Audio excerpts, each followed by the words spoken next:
r/nosleep. Posted by u/mammoth, Formal 1. I found a disturbing diary in Japan's suicide forest. I'm a professional trail guide, living and working in Japan. I moved out here from my native Australia several years ago for work. My job is pretty damn cool but can be a tad creepy from time to time.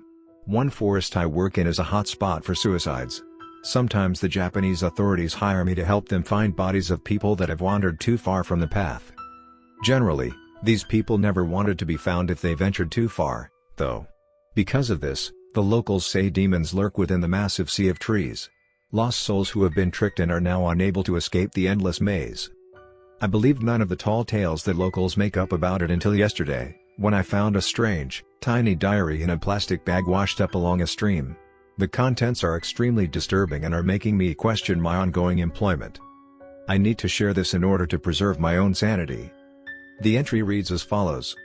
Aokigahara, or the Seas of Trees, is a forest in Japan that rests at the base of Mount Fuji. It is a Japanese national park that brings in thousands of tourists every year. It's also known as the Suicide Forest because people have been ending their lives there for hundreds of years. Not everyone who comes here is a tourist, though. Many of those who come to this place seek a permanent solution to their temporary problems, including myself. It's a cursed place that serves to draw in the miserable and the damned in droves. The local Japanese say that ghosts, or yurei, prowl the forest, hoping to lead those who go there of the path, and to their demise. My life had just been too overwhelming. To cope with the death of my parents, I was working 80-hour weeks. This was partially to avoid the fact that my wife was banging another guy in our bed. The long hours served as the only way to remedy the crushing debt that buried me and prevented me from escaping my desperate home life.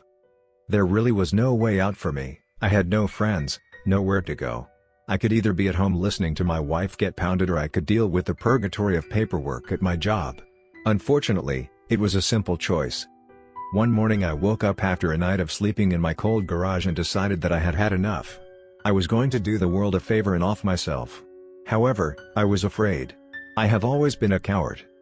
After extensive research of the easiest way to die was inconclusive, I decided that the only thing I could control was the venue in which died. I had always wanted to visit Japan, and deep down inside I hoped that the long journey would give me time to change my mind. Unfortunately, my mind remained unchanged and within the week, I found myself on a jet heading to Tokyo. My mind raced at this point. I still didn't know how I would do it. Not having the means to get sleeping pills, knowing that guns are unheard of in Japan, and being too much of a coward to use a knife, I decided on hanging. I figured it would be the most economical way to die. Maybe not the most pleasant, but who cares? Someone as pathetic as I didn't deserve a good death. Once I arrived in the country, the first order of business was to buy a sturdy bit of rope whilst I was still in the city. Now all I had to do was to locate a solid tree. This wouldn't be hard, considering the venue I had chosen for my demise. Next, I had to find transportation to the forest. This was by far the hardest part, considering that I know no Japanese whatsoever, and many of the locals, who spoke a sliver of English, refused to take me once they realized that I had no camping gear. Unable to find direct transportation, I had to alter my plans. After nearly an entire day of searching, I secured transportation on a rickety old bus to Kawaguchiko Hotel, which is located right off the trailhead that leads into Aokigahara. I spent the bus ride planning exactly how I would spend the last few hours of life that I still had, and ultimately I decided that I would make it fast. I would follow the trail for approximately a mile and then leave the trail for another mile. This left me little time to change my mind and meant that they would most likely never find my corpse. After being dropped off, I saw how vast the forest truly was. It was around noon, local time, but the shadows cast by the forest seemed to block out all light from around it. There was also an engulfing feeling of emptiness creeping from the depths of the woods. But as I made my way into the forest, I saw dozens of signs that all had variations of the same message. Think about your family or get help, death isn't the answer. I got chills shortly after walking in. It's as if the temperature drops by 20 degrees when you enter Aokigahara. Some say this is because of the trapped spirits who left the path and can't find their way out. But I attributed it to the thick canopy cover of the trees. More of the signs I mentioned earlier line the trail. They bore messages that said never to leave the trail. Locals here know that the only people who leave the trail are those who wish to die. As a result, tourists stick to the well-mapped paths. I continued to follow the trail. As I pressed on deeper into the woods, sadness overwhelmed me. It was as if I was standing in a black hole where no light could reach me. I knew that it was time to leave the trail. To my surprise, immediately upon leaving the trail, I heard soft, melodic whispers. I turned back and took one last look at the trail for just a moment before pressing on. The soothing voices beckoned me deeper into the forest. Continuing through the sea of trees, the feelings of sadness and emptiness dissipated. I was no longer chilly, instead, the cool breeze felt great. The leaves crunched under my boots, I could hear the sounds of water flowing in a small creek, and the sweet whispers continued to draw me in. As the orange sun set below the trees, I found the forest to be peaceful. Forgetting about all of my problems at home, I knew that I wanted to stay here for eternity, shrouded and protected by the forest. After what felt like an hour of wandering and taking in the breathtaking sights, I found a tall tree in a small clearing. It was dusk by this point, and I knew that this meant that the sun had set on me. It was time. I took a seat at the base of the tree and began tying the rope that I had bought in Tokyo into a tight noose. Next, I found a large rock that I could roll over to the tree. After doing this, I threw my noose over a low branch near the rock and secured it.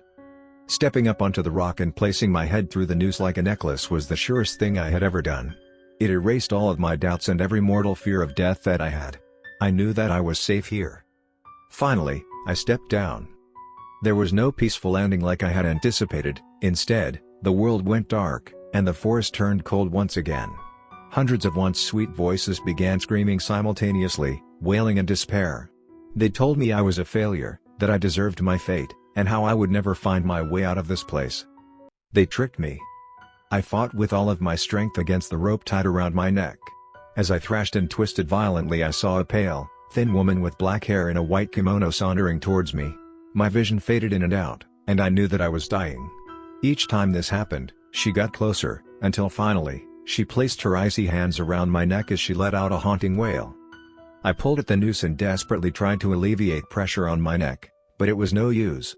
The ghostly woman grabbed me and was pulling me downwards, creating even more force on my throat. Everything went dark until suddenly I found myself in excruciating pain on the cold forest floor. I looked up and saw that the rope had snapped.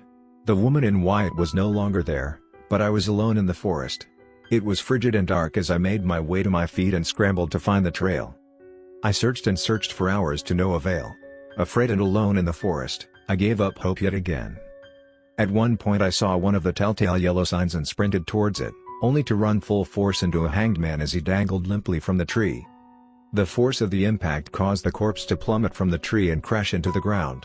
As this happened, I made my way to my feet to run in the opposite direction, but found myself pulled to the ground by a cold, dead hand. Mouth agape, the decaying man clawed my legs and tried to climb up my body. In response to this, I delivered a swift, forceful kick to his face that allowed me to climb to my feet and begin running. I kept running for hours, the entire time I heard him screaming and running right behind me. I came to Aokigahara to die, but now I wasn't going to allow that to happen. I knew that I would make it away from that horrific place. Finally, after hours of running, the footsteps behind me died out and I saw a light. There appeared to be a woman holding a candle walking through the forest. I desperately wanted to run to her, but I knew that she had to be one of the ghosts I had encountered earlier. Instead, I made my way towards the only thing that I could still see from where I was at, the mountain. I continued to move through the forest at breakneck speed, hoping that I could just make it to the mountain and work my way around its edge until I found civilization, but that never happened. Currently, I'm somewhere in a system of caves, my legs are badly broken after a fall, and I fear that I will not be able to crawl to safety because I am so depleted. I've been in this forest for what feels like days. I'm not even sure if I'm alive anymore. What if I'm one of them? They're here. I can hear hundreds of whispering voices, they're in here with me. I keep drifting in and out of consciousness, and each time I fall asleep I feel the erase pale, icy hands pulling me into damnation. I am throwing this diary into a small stream that is running next to me in hopes that someone finds it. If someone finds this diary, please recover my body. I don't want to be like them, doomed to wander this forsaken place forever.